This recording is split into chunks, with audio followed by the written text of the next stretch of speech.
If you are here today, welcome. Thank you for joining us. We'll go ahead and get started, and people may be joining as they can. I know a lot of people kind of run late with their meeting. So my name is Catherine Van Henley. I am the program manager for DELN, and today we are going to be holding a panel of digital navigators. The topic is empowering communities, insights from digital navigators. And today we have a last minute replacement. We unfortunately Will Booth is not able to join us today, but he put us in contact with Obum Owusi, who will be joining in his place and has some great things to talk about. So we're excited to have him join us. Before we get into the panel, I am just going to kind of give an overview of DELN. I see a lot of familiar faces, but I know that there are also some new faces, and there may be some people who are new even to digital equity. So I just wanted to go over some basic high level bullet points here. So DELN is the Digital Equity Learning Network of Seattle and King County, and I want to make sure that it's okay for everyone to be recorded today. The meeting will be recorded and then shared via YouTube. So just that's a FYI. You can find us on that link here, and I'll be sharing links afterwards as well. That's our website there, and you can email me and get in contact with me at delnseattleKingCounty@gmail.com. So DELN we're a collaboration of community-based organizations, private, public institutions, and individuals who are invested in digital equity within our region. And what we provide is opportunities to connect our local digital equity community to share resources, create partnerships, gain knowledge of best practices, and also increase awareness and support for community efforts, which includes advocacy as well. And what is digital inclusion and digital equity? I'll go over these here, as some of you are probably more aware than others. But digital inclusion is the activities necessary to ensure that all individuals, communities, including the most disadvantaged, have access to and use of information and communication technologies, which includes affordable, robust broadband internet service, internet-enabled devices that meet the needs of the end user, access to digital literacy training, quality technical support, and applications and online content designed to enable and encourage self-sufficiency, participation, and collaboration. That definition is taken from NDIA. If you have not, if you don't know about NDIA, please check out their website. It's a lot of useful information, and they operate at the national level. So lots of great information on the NDIA website. How can you support DELN? Well, you're here today supporting us, so thank you. This is one of our bi-monthly virtual meetings. You're also able to join our listserv and participate in our community that way. We'll send invites out. There's a Google form that you're able to fill out to elect to become a member and also join the listserv. And also, I'll just take a moment too. We also have a LinkedIn page that you're welcome to follow, where we do share updates and repost anything from our community that might be pertinent to digital equity or inclusion. You can also partner with DELN to advocate for more resources for digital equity. That could look like working with us to connect other organizations to go after funding. It could look like if there's an individual who needs extra support, finding the right resources through the DELN community. You could also join a working group for advocacy or program planning and membership. We meet monthly, and we discuss advocacy for digital equity. And the program planning committee right now is busy planning for an October event, which I will also mention a little bit later, but I'll move on here. Okay, so today's agenda, we've gone over some of these introductions. One of the announcements I wanted to make is that next month, I'm sorry if this isn't sharing quite as well as I thought it would, but we are next month on October 10th, DELN, along with Evergreen Goodwill, is hosting a digital inclusion week event called Gathering for Access and Equity. It looks like the link got cut off there, so I'll make sure to share it in the chat afterwards. But if you have not registered for the event already, we'd love to see you there. This is an in-person event at the Evergreen Goodwill building downtown on Dearborn. It starts at 8:30 and goes until 3. We will be providing coffee and a bit of breakfast as well as lunch. So we will feed you if you show up. You just have to register so we can make sure to have enough food and caffeine for you. So again, I'll share that link afterwards, and hopefully we will see you there. All right. Today, and if you were not able to catch this at the beginning, if you joined late, originally we had Will Booth on this panel, but unfortunately he had a last minute occurrence that came up, and so he recommended Obum Owusi to be here in his stead. So these are our digital navigators today. We have RT Tomilin from Evergreen Goodwill. He's the digital equity navigator lead there. We have Obum Owusi, who's the director of growth and relationship development at 12 Fruits. We have Margot Enright-Down, who's the digital equity coordinator at Ballard Northwest Senior Center. And last, we have Jamie Pina, who is the Digital Equity Navigator at Jefferson County Library. So welcome, digital navigators and panelists. We're very excited to hear from you today. We have a series of questions that I'll go through, and I'll certainly ask you to introduce yourself in a little bit more depth.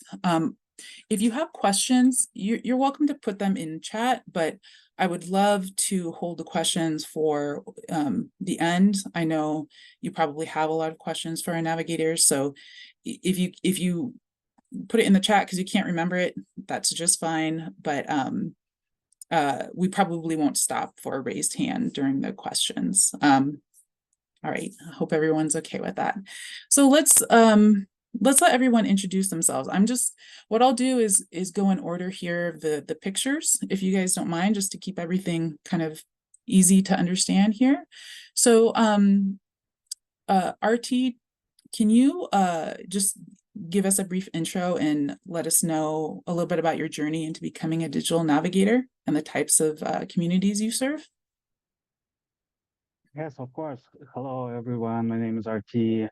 I came to Goodwill as a student to learn English last year, and I saw how many people struggled with technology, and I decided to start volunteering with Digital Equity Team.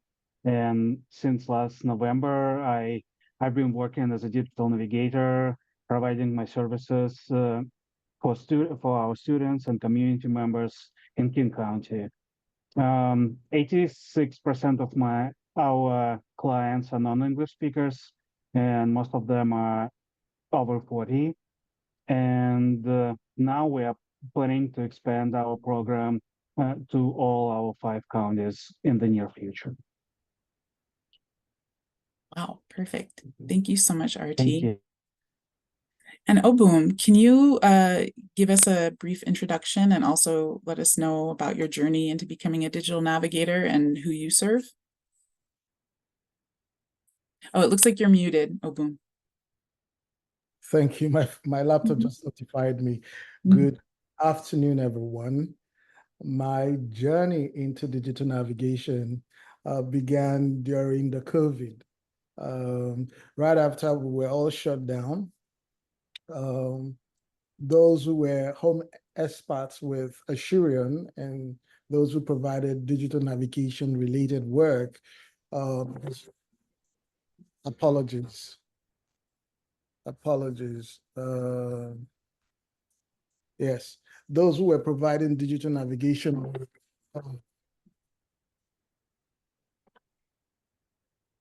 Sorry, I've turned off my phone. Oh, okay. My phone is connected to my laptop, so hence that. Apologies. My journey into digital navigation began working with Asurion.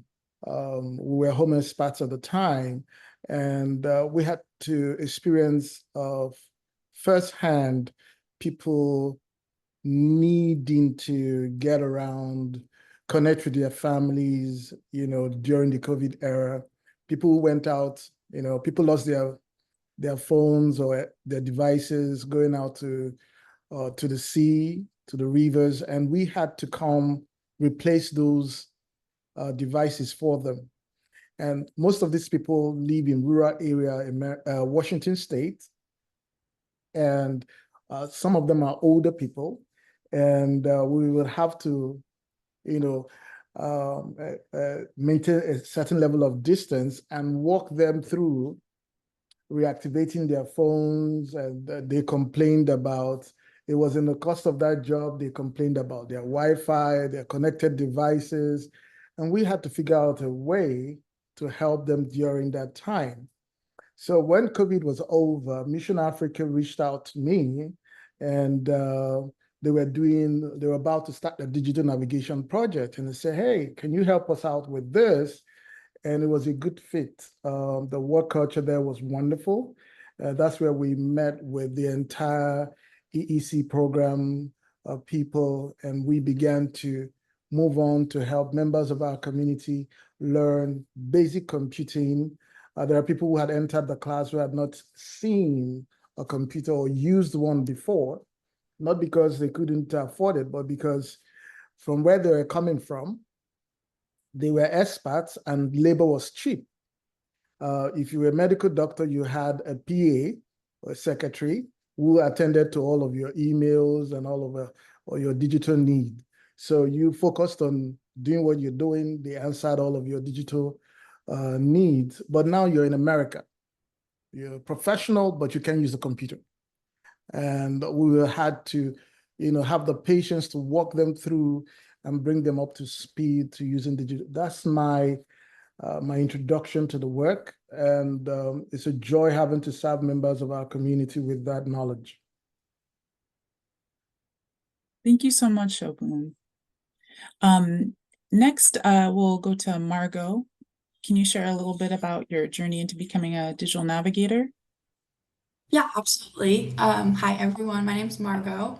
I first sort of got the idea about wanting to do this work when I was in high school. I worked at a retirement home serving dinner, and I noticed a lot of residents talking about struggling with technology, mostly things like trying to FaceTime family members or receive texts or just all kinds of sort of typical technological things that someone from my generation was introduced to growing up. So it feels very second nature, but it really opened my eyes to how many other demographics of people just are not given any sort of information about how to use modern tech.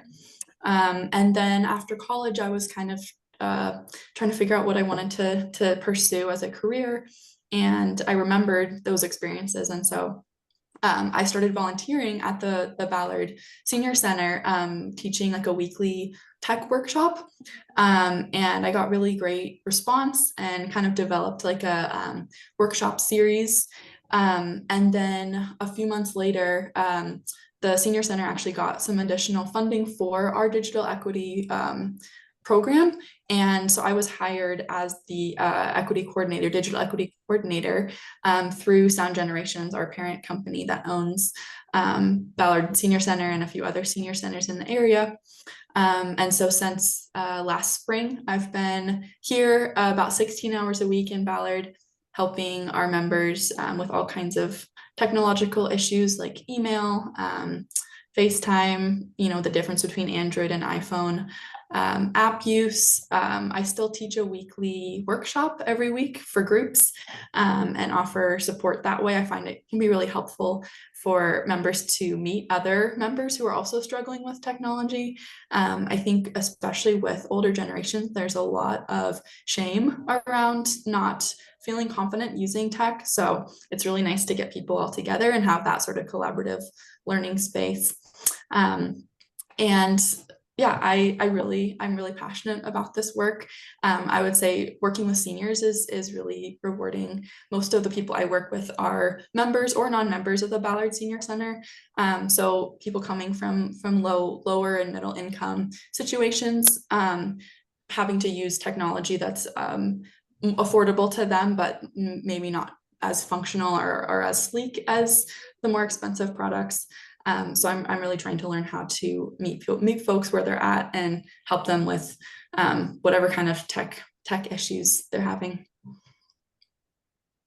Thank you so much for sharing that, Margot. We'll move on to Jamie. Jamie, can you let us know about your journey into becoming a digital navigator?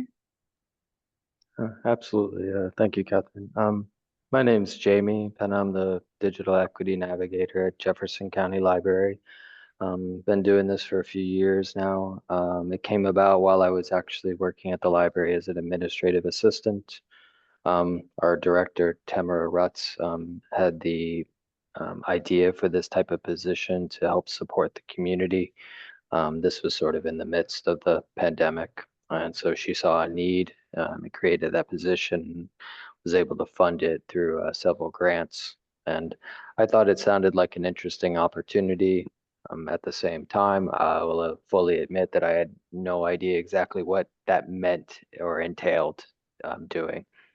And so I've been doing this for a few years now. And so it's gotten to a point where we offer regular basic classes. I work predominantly with seniors as well, but we help anybody who comes to the library. We also provide assistance one-on-one and with drop-ins, assist people with signing up for affordable internet. Really just about anything people will come to, we'll take a swing at to try to help them. We'll help get people connected with free phones and smartphone plans as well.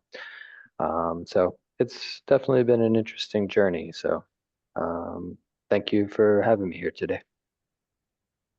Well, thank you, panelists. What I'm going to go ahead and do is stop sharing my screen. You've met everyone.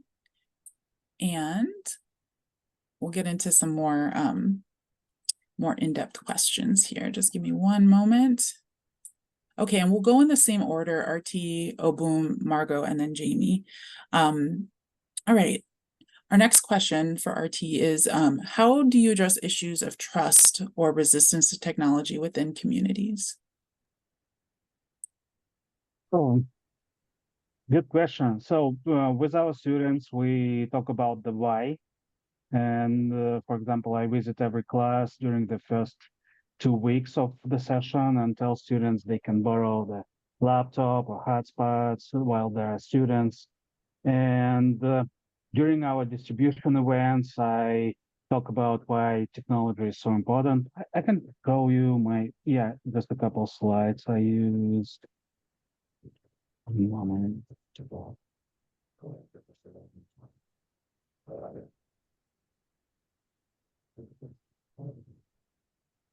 Can you see my screen? Yep. Oh, cool. Yeah, we talk about we want you to have a device because you can practice English, practice typing. So we just talk why, they need technology. And also during this distribution events, we teach them how to turn on laptop, how to charge, and some basic computer skills, because we really want them to not just have a laptop, but know how to use it. Stop my sharing online. So also we offer one-on-one help during our 8-week sessions. And so I believe folks are less intimidated by technology when they can see the relevance, and when they know they always can get help with their technology. Thank you. Thank you, RT. Okay, Obum, how do you address issues of trust or resistance to technology within the communities you serve? How we do that is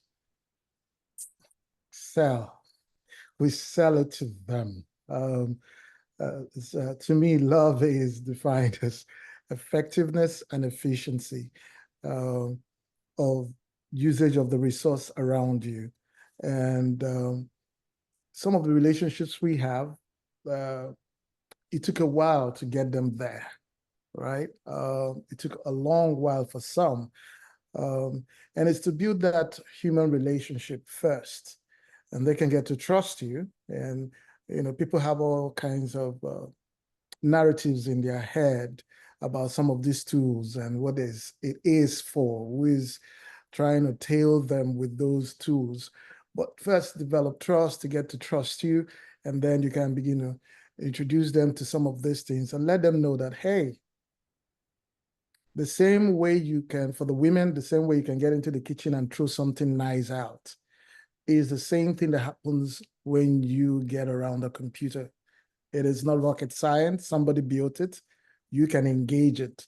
So we carefully walk them through it. Oh, it's as simple as being able to carry out a thought to a logical conclusion.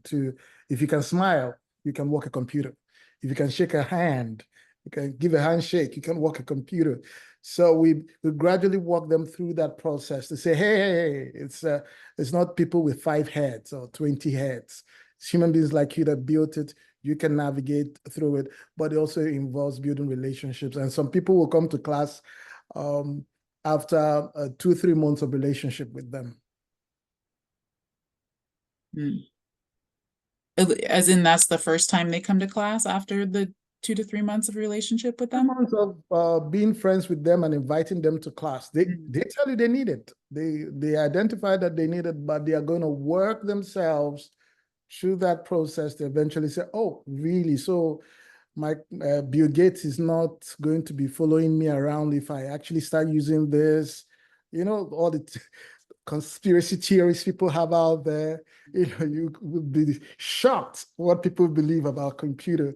The kind of things people will ask you to get them. I don't want a smartphone. I want Nokia 3310. Please, can you buy it for me so that these people will not tell me? And you have to walk them through the process. This is how it goes. This is what it is. It's a building of relationship. For me, that's my own experience. Perfect. Thank you. Thank you for sharing. I'm sure that there are a lot of interesting case studies that you guys are dealing with on a day-to-day basis. Okay, Margot, how about you? How do you address issues of trust or resistance to technology within the community you work with? I also find building that personal connection is really effective in empowering seniors to want to try new things and explore. I think I find that there's a lot of fear around doing something wrong, breaking the phone or the computer. I think that because the screen can change so quickly, it can be really intimidating. So one of the things I focus on most when I get started with someone that I notice is feeling really apprehensive is I just show them how to go back and reverse whatever step they took and show them that it's really not nothing is as final as it might feel.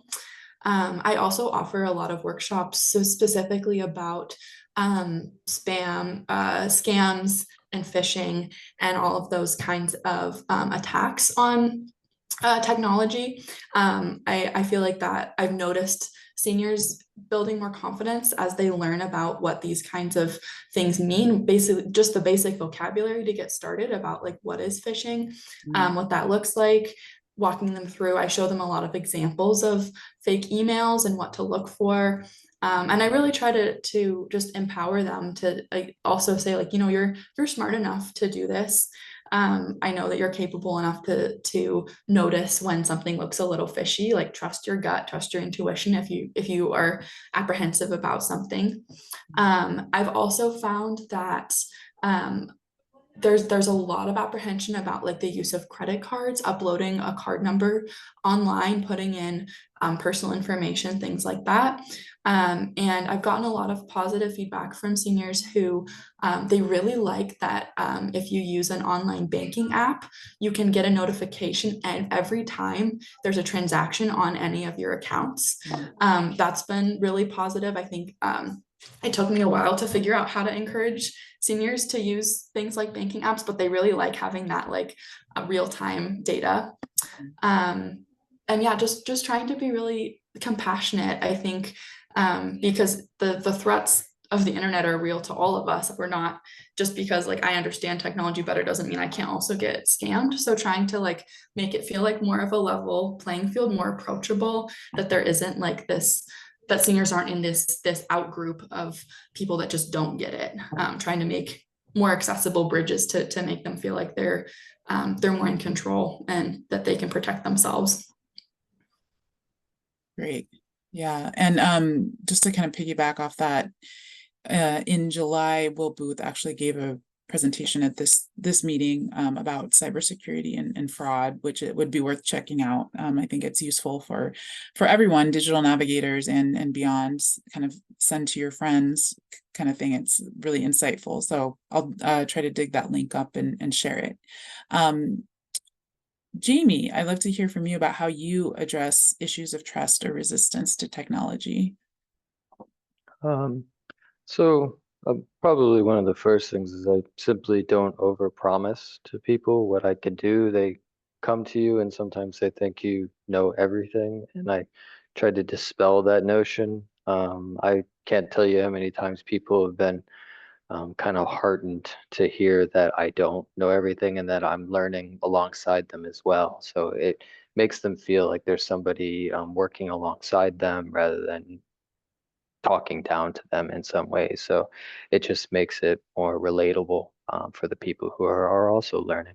Mm. So the other thing is when we're having classes or even in one-on-one, I have people basically do everything. I'll make a joke and I'll usually say that I'm just being lazy, but I make them do everything and I encourage them to make mistakes. We go slow and we take things step by step. And that way they are encouraged to learn and make mistakes. You have to have that kind of space in order to learn. It takes a lot of courage to come in and say, I want to learn something, I don't know something, and to make people feel like they're not being judged for that. So we try to create that space where people feel comfortable and they can have those experiences. As was mentioned earlier, we also try to talk about cybersecurity issues, and that way, because there is a lot of concerns. You may have somebody saying they're afraid of being tracked on their cell phone, that their devices have been hacked. You'll hear many different things. So we try to listen to them with compassion and without judgment. And then we also try to provide good information to them to help prevent that so that they can use their devices and go online and do things safely, and hence become a trusted source for them as well. And then probably the last thing is honestly just to keep it simple. Technology, they use all sorts of terms, all sorts of just things to make things complicated and complex. So just try to make it simple and very relatable to people. And that way there's more of a one-to-one relationship there. Thank you, Jamie, for sharing. Okay, we're going to go back to RT for the next question. What type of ongoing training or professional development do you think digital navigators need? Since we work with English learners, I would like to know how to adapt materials for them and some cultural nuances and differences. That's really helpful. And always really helpful are all best practices from other digital navigators. So yeah, and thank you for this meeting. That's also really helpful. And last thing I would say, how to develop digital literacy rather than just digital skills. I mean, not only show them how to do some things like step by step, but also fostering understanding why they are doing that and how they can apply this in the future. Good point. Thank you. Yeah, thank you. Okay, Ovum, How about you? What kind of ongoing training or professional development do you think that digital navigators need? Wow, that's a very big one. And thank you. What is on my reading list? How to Listen is one of the books that I am reading right now, listening intently. Of course, there is understanding what a digital navigator is just like any other salesperson. You're selling something, so you want to know more the product that you're selling and keep advancing yourself in the knowledge of what you're selling. To break it down, the wise Steve Jobs said that marketing is simply about values, to communicate it in such a way that it is human enough to them. So professional programs or learnings that actually help you to be the best human possible will be my own advice for me. There are lots of materials out there. Most of the companies have a body of knowledge that you can interface with. From Apple to Google, they have a wealth of knowledge that digital navigators can acquaint themselves with. But for me, the number one material, professional development I would want to, for me, is to develop to be the best human that I could ever be, because the next person in front of me is a human being. And like the last speaker said, teach them skills, teach them literacy, not just skills, because new knowledge in these spaces are coming out every day. Tomorrow we might do away with Microsoft Word, and if they don't understand it's the thinking, the literacy, you can apply it to something else. They get stuck that, oh, I have lost Microsoft, and that means I can use Apple Pages, stuff like that. That's what I would say. Okay. Thank you, Obum, for sharing. Next, we'll go to Margot about ongoing training or professional development for digital navigators.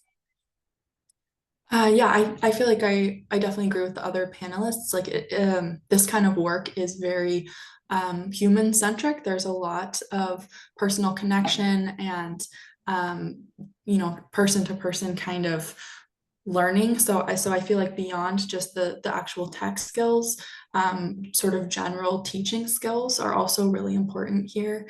I think for someone in a position like mine, learning how to effectively teach seniors would be really helpful, because a lot of older people struggle with memory and just regular cognitive functioning more than other demographics typically. So learning how to just more effectively teach people in those kinds of positions, I think could be really helpful. I also think that it could be wonderful for digital navigators to have resources for staying on top of current technological trends themselves. I feel like I spend a lot of time doing research, trying to make sure that I'm aware of whatever the most current scams are, so that I can inform my members, but also just new technologies that are coming out that might be helpful for them. Software updates that are necessary, things that are going out of date, like Microsoft Windows 10, things like that, just so that, digital navigators can feel like they're really providing the best possible and most current information to our clients as well. Perfect. Okay. And I'll just take a moment, Jamie, I'm coming to you next, but and I'm speaking to everyone, but digital navigators, specifically regarding this conversation, I'll pitch NDIA again. They have a very, very active listserv, and and there are people asking questions on it every day, you know, that sometimes are very niche, you know, but might have something to do with the work that you do. So yeah, I definitely recommend joining the listserv, because it's just full of resources, and might make your job going and finding information just slightly easier. But when things kind of quiet here, maybe when we go into Q&A, I'll try to share those links out for everyone. Okay.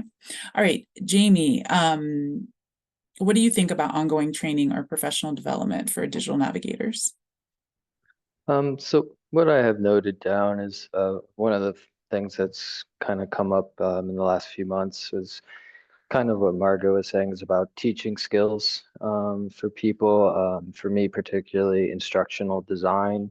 So it's wonderful if you can find curriculum that's ready-made to use, but being able to design curriculum of your own to teach to various populations, I think that'd be extremely helpful.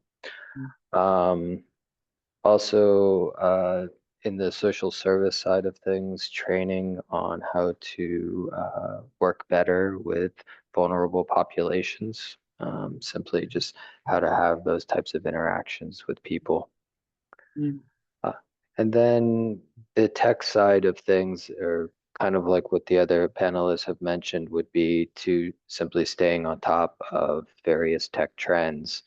So, you know, it's a huge swath. So that would be digital literacy, information literacy. A good example would be this being an election season.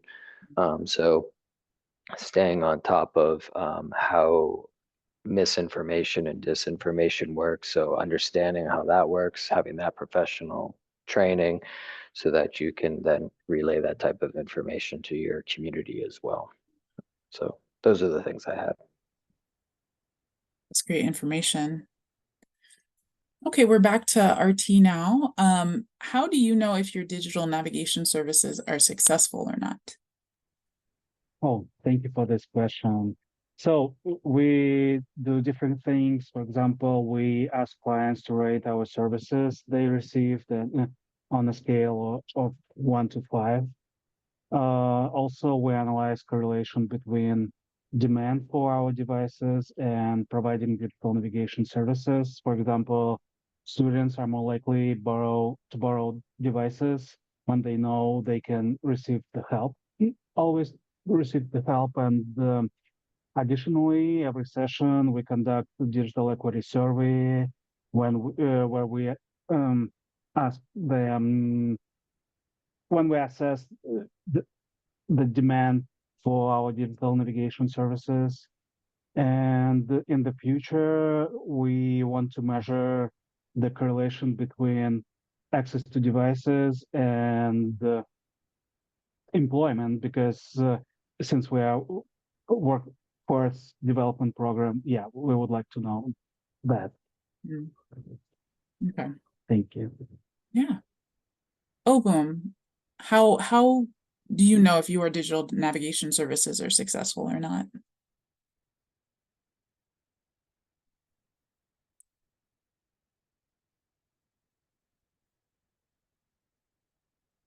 Oh, you're muted. Sorry, I didn't see you. Sorry. Thank you for the question. How do we know? Of course, we do what he had just explained, talked about, establish first deliverables and say, okay, you don't know how to work with computer. Okay, by the time we are done with you, we will check. There is the North Star assessment program that we adopt. Someone comes to class, takes this assessment program, tells them where they are in their knowledge and use of tech. And then after the program, we can now look at it again and say, hey, this was your score. Let's see what's your score later on. But that is on digital literacy. But for the business people, there's a business we support. The first time we went there, we noticed that it's a small business. She didn't have a lot of staff, so she's coming in and out of the restaurant, trying to attend to people. And we say, hey, do you know that you can actually have a digital QR menu that as soon as I come in, I can go through your menu, I can order, and you can bring it to my desk. You don't have to come in and out to take the order, and I can actually pay you before all of this whole thing. Now, if you scored that she got to do the QR code, it will mean that we're successful, right? But the next part for me that I'm still, because we brought in a lean manager to look at the process of our work to say, was we successful in delivering what we set out to do? We noticed there was a gap. What was the gap? She did the QR code, but she did not place it on all of the tables. Because if you go to McDonald's, you see that this thing on their tables, so you can order from wherever and sit on one table and the food can be delivered to that table. That's what we wanted to deliver for her. We found out that for some reason, she could not get to pay $2 to buy that stamp that she would put on her tables. It took us going back several times to tell her, if it is $2, can we help you with that? In that way, we came back and asked ourselves, it's not the money, it's the value placement that the client has on those. So again, it begins to, you now get back to selling. So there's a whole lot of how do you quantify it? At the top, we say we are fine, but at the other end, we say we're not delivering all that is possible with these solutions to drive growth in our communities. Yeah. Okay. Yeah, good point. Okay, Margot, how do you measure if your digital navigation services are successful or not? I base my sort of my upcoming appointments on how many returns I get, how many people come back again and again to keep getting help. I log all of my appointments and what we accomplished during the sessions, and so it can be really nice to go back with someone that comes regularly and show them what they've learned and what they can do now compared to when they started. I also can see like the attendance of the workshops increasing or decreasing based on how interested folks are in the topics that I'm offering that series or that month. And then a lot of it is just based on sort of the feeling that I get at the end of the session. If the client is really happy and expresses a lot of gratitude and leaves with a little bit more confidence and like their head held up a little bit higher, I can usually sense that they're feeling better about it. And then I because I'm at the center all the time, I overhear different seniors recommending this program to each other. So I know that they're getting something out of it.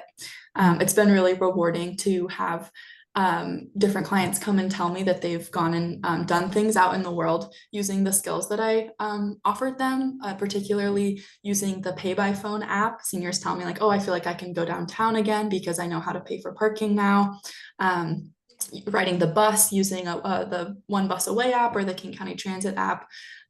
They feel more empowered to do things like that. So that's been a really nice way of recognizing that what I'm offering is helpful to some folks. We did try to offer a survey a few weeks ago. The digital equity coordinator at our other senior center and I built a survey, but because it was all online, it was really tricky to get seniors to actually scan the QR code and get to the survey. So I think going forward, we're planning to do another one, but we're going to do all physical copies of a survey that we would hand out. They would be able to write things down with a pen or pencil and then return them. I think that's going to be more effective, but we haven't done it yet. So I don't know how well that will go yet.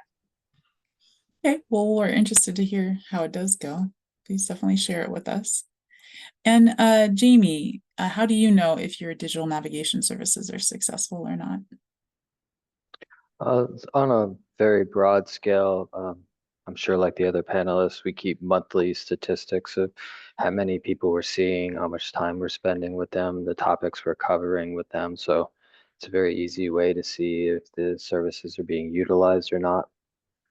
If we have those people coming back, Obviously, return customers are a wonderful thing. You get to see the skill building that is going on with them, or conversely, if they're struggling with something, you can see that perhaps the approach you're taking isn't working and you can go at it a different way. Another indication, as Margot mentioned, word of mouth.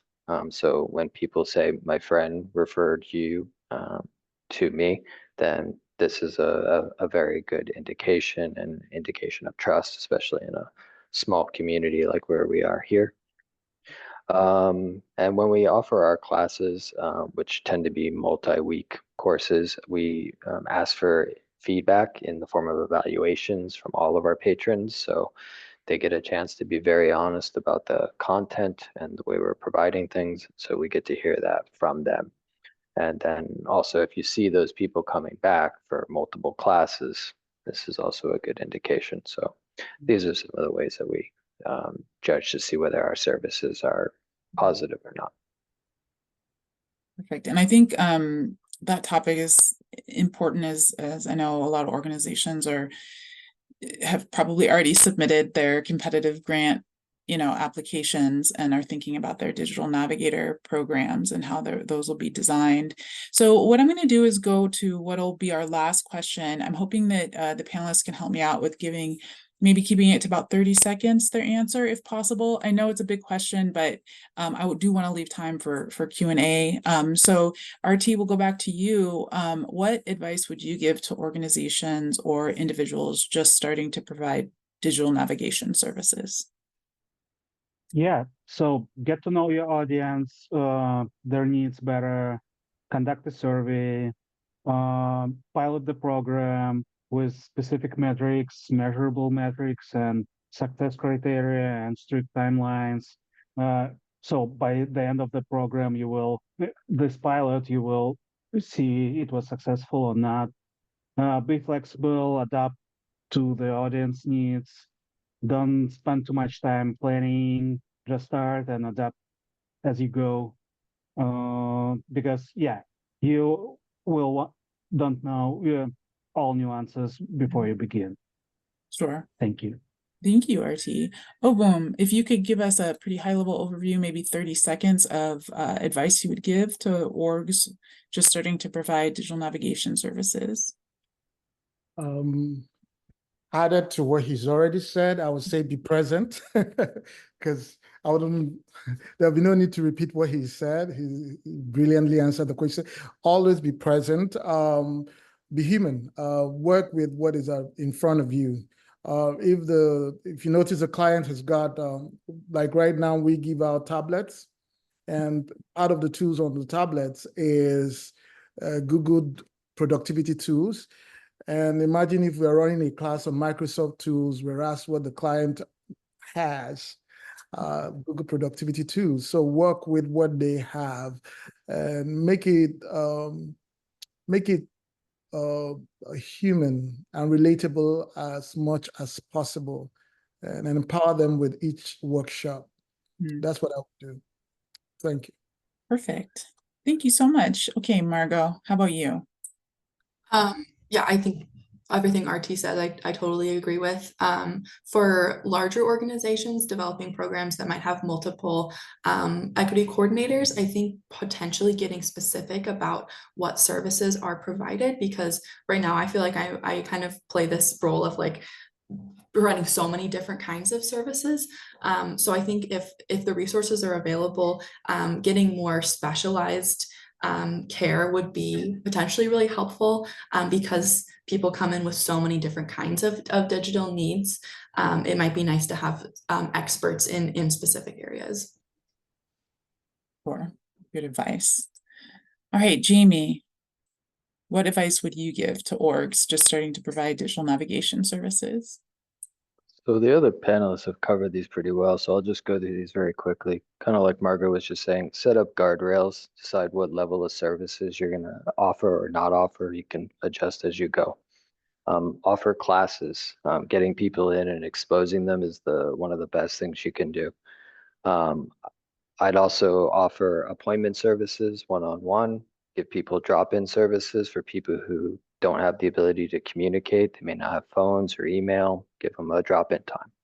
Keep statistics. I would also build in some time for your navigators to not be offering services. This will help reduce burnout. And also plan on doing outreach with your community. Thank you. This is some valuable information. I hope everyone's taking notes.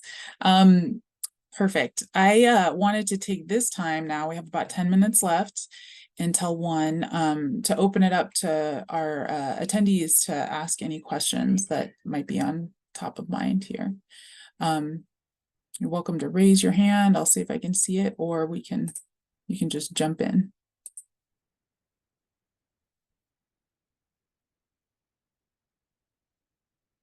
Any questions for our panelists today? Oh, I'm sorry, Brian, you have your hand up. Yeah, hi, Catherine. Thank you. And thanks to the panelists. It's been very informative. The reason why I've joined this session today is because I'm curious. You're obviously digital navigation. It sounds like that you deal with a lot of people who are very new to technology. Do you ever come across individuals that go through your programs that are inspired to actually want to pursue a career in technology? And if so, do you work with programs to bridge people into the field? Panelists, feel free to jump in if you have an answer. For us, we're currently in the next couple of days, we'll be doing Scrum Master classes because we realize that some of them are more curious, some of them would want to launch deeper, and giving them those classes might actually get them a foot at the door. Awesome. So if you have anyone that is interested in learning Scrum Master, they can reach out to me. Thank you. Yeah, I can share a little bit. So now at Evergreen Goodwill, we have a tech sector navigator who can help folks with starting their career in IT or something like that. So if I see guys who ask me about this career, I refer them to our new tech sector navigator before I recommend them to go to Computing for All. Maybe you're familiar with this company. So yeah, that's how we work. Fabulous. Thank you.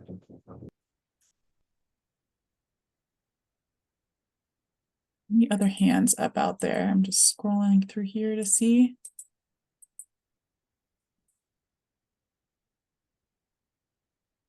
Angela's letting you guys know that she just wants to give you guys some appreciation for the great information that you've shared. I can jump in and maybe we can talk about, I know one of our extra questions was about like what systemic changes would most help in bridging the digital divide.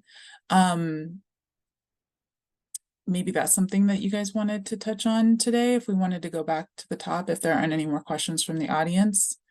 It's kind of a bigger, broader question, but if anybody has any thoughts, we can just start with RT again about systemic changes. Yes, of course. I would say including internet access as a mandatory utility service provided in every household is really important. Reviving ACP, I hope it will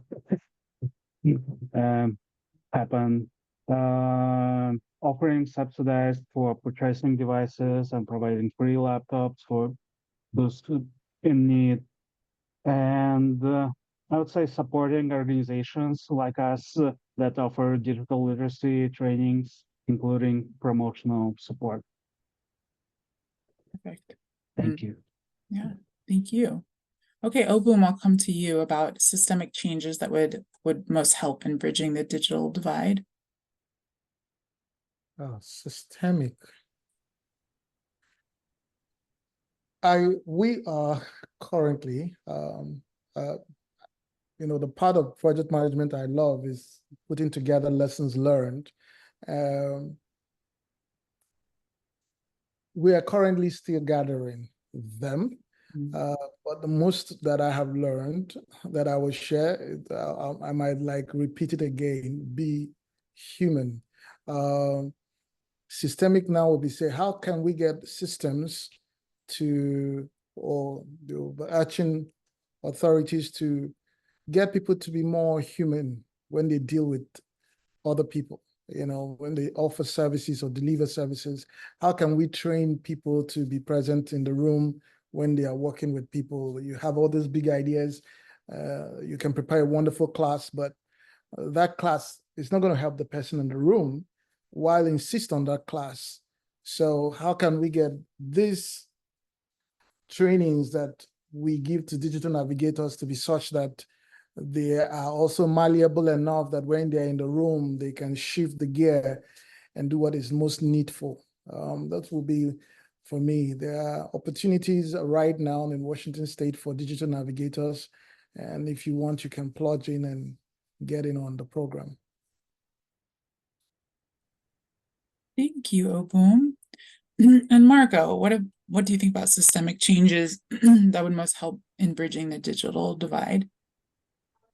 I think because I work primarily with seniors, I see a lot of just neglect in terms of senior care in general. So I think if I'm talking like major systemic changes, shifting our culture's relationship to aging and to elderly people to be more respectful, take their opinion more into account, listen to them more, provide more opportunities for seniors to stay included in culture. I think that often when people retire because they're not contributing to the economy as much, that they're seen as less valuable, which is really unfortunate because it's not true at all. And because as time continues, elderly people make up a larger and larger percentage of our population. So I think recognizing that, and then just providing more learning opportunities for elderly people, recognizing that even though it might take longer for them to remember things, they can still remember things, they can still learn new things, that they're not a lost cause by any means. So in terms of technology, I think really just creating more education programs, because seniors did not grow up in the age of technology. And so there is a huge gap for them to try to catch up with modern times. And it's unfortunate that burden has been placed upon them rather than the systems that have created that gap. So recognizing that more, bringing more awareness to it, and then hopefully funding, and then actually the corrective measures or the methods that can be used to try to bring them back in and make them feel more included. You thought that one out, Margot. And Jamie, I'll come to you next about systemic changes to help bridge the digital divide.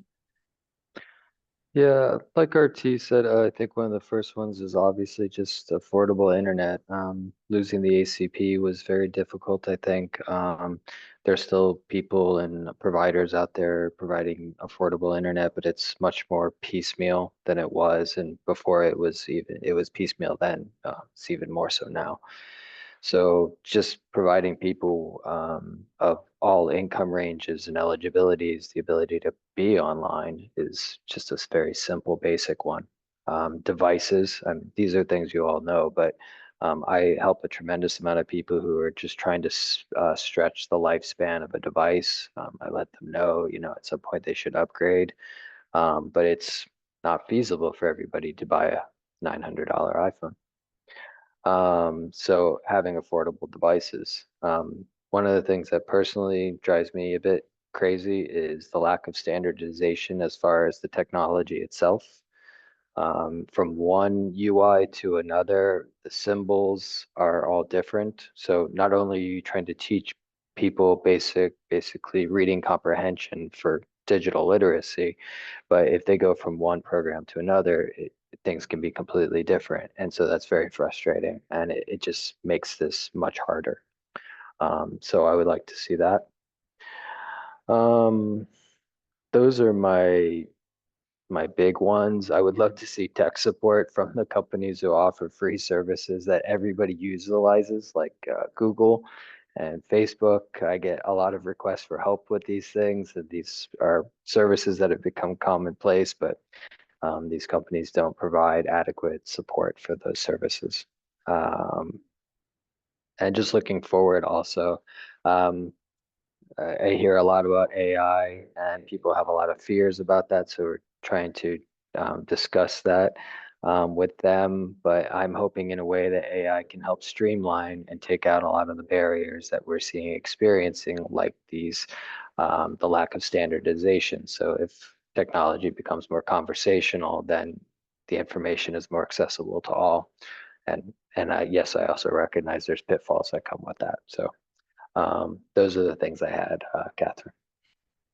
Perfect. Thank you so much, Jamie, and all of our panelists. I know we're at time and plenty of people have to jump for lunch or another call. So I appreciate everyone joining, and a special shout out to all of our panelists, RT, Margot, Oboom, for joining in the last minute. Thank you so much. And Jamie, of course. I hope to see most of you at our event next month. It's on October 10th again. I shared the link in the chat here. And then in November, our general meeting will be around broadband nutrition labels and explaining those, and then how to talk to your community members or clients about how to read those and understand them. So look out for that invite. It will be available shortly. Does anyone have anything to share before I give you, well, not give you back your time. I took a little bit of your time, but end the meeting. Okay, it looks like people are sharing some positive notes in chat. But again, thank you so much. And I'll go ahead and end the call. If you have any questions, please reach out to me. And I'm sure that the digital navigators here would be glad to answer your questions if you need to reach out to them independently. I see them sharing their information here in the chat. So perfect. Thank you all. Have a good rest of your week. Thank you so much. Bye. Thank you for hosting this. Yeah, thank you. Bye.